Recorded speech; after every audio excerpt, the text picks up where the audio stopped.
हिंदुस्तान के कृषि कानून को रद्द करवाने की मांग को लेकर के, एमएसपी पर फसल खरीद की मांग को लेकर के पूरे हिंदुस्तान का किसान लड़ाई लड़ रहा है। पूरे हिंदुस्तान का किसान इस बात के लिए सड़कों पर बैठा है। इस कड़कड़ाती ठंड में लोग सड़कों पर सो रहे हैं कि जो किसानों के खिलाफ जो कानून बने हैं, जो कृषि को बर्बाद करने वाले कानून बने हैं, उन कानूनों को हर सूरत में रद्द किया जाए।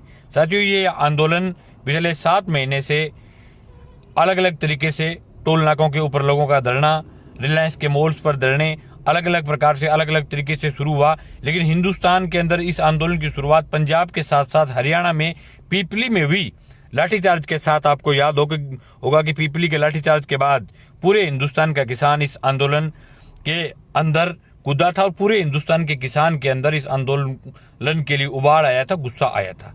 लेकिन साथियों, जो 62 दिन से जो हिंदुस्तान का किसान बहुत ही शांतिपूर्ण ढंग से, बहुत ही गजब तरीके से, बहुत ही अनुशासित तरीके से जिस आंदोलन को लड़ रहा था, जिसमें लाखों लोग थे, पूरे हिंदुस्तान में कहीं भी पत्ता नहीं हिला, कहीं भी कोई गाड़ियों के कांच नहीं तोड़े गए, कहीं कोई बदतमीजी नहीं हुई, किसी पुलिस वाले के साथ कोई झगड़ा नहीं हुआ। लेकिन 62 दिनों के दौरान पूरे हिंदुस्तान में 100 रुपए की सरकारी संपत्ति का नुकसान नहीं हुआ। उसी दौरान आपको सबको पता है कि 26 तारीख को हमारे हिंदुस्तान के गौरव गणतंत्र दिवस के दिन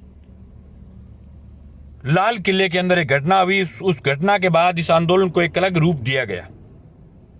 हालांकि आप तमाम लोगों को ये समझने की जरूरत है, हमारे बहुत सारे ऐसे मित्र जो गुमराह है, मैं उनको समझाना चाहता हूं। जो लोग किसी राजनीतिक पार्टी के साथ जुड़े हुए हैं, किसी राजनीतिक पार्टी के लिए काम करते हैं, किसी राजनीतिक पार्टी के आईटी सेल में काम करते हैं, तो उनको समझाने की न तो मैं जरूर समझता हूं, न मैं उनको समझाता हूं, न मेरा उनसे कोई लेना देना है, और न मैं चाहता कि ऐसे लोगों को हम समझाएं, क्योंकि वो लोग रिमोट कंट्रोल की तरह होते हैं, वो अपनी पार्टी के लिए काम करते हैं। लेकिन जो किसानों को जो गुमराह करने का प्रयास किया गया, उनको समझाने के लिए, उनके बीच में मेरा पक्ष रखने के लिए, बातचीत रखने के लिए आपके बीच में लाइव आया हूं। साथियों, 26 तारीख को गणतंत्र दिवस की परेड थी।